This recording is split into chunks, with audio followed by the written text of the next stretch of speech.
So how did this minor, relatively obscure, enigmatic figure from northern Sri Lanka end up in Philadelphia, Pennsylvania, United States of all places?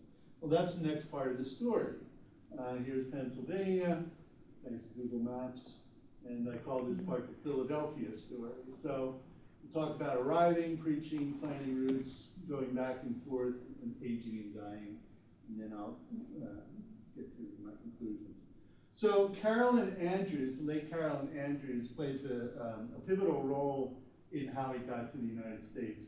She was a young woman who was an artist, sort of left-leaning, 1960s, early 60s.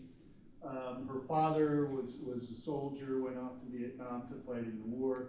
She married young. Her husband and her had 2 children, and they were on their way to the Caribbean to live the life of beatniks off the beaten path, or hippies by that point, I suppose.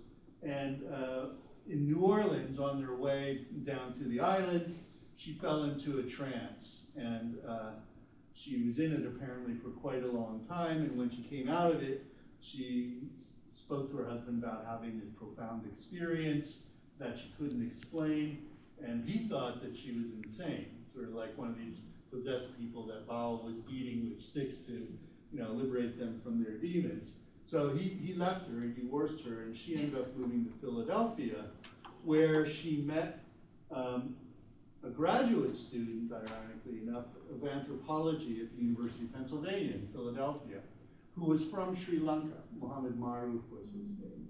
And he wrote his doctoral dissertation about the formative community of the BMF, right? So this is the only firsthand account we have of these early years.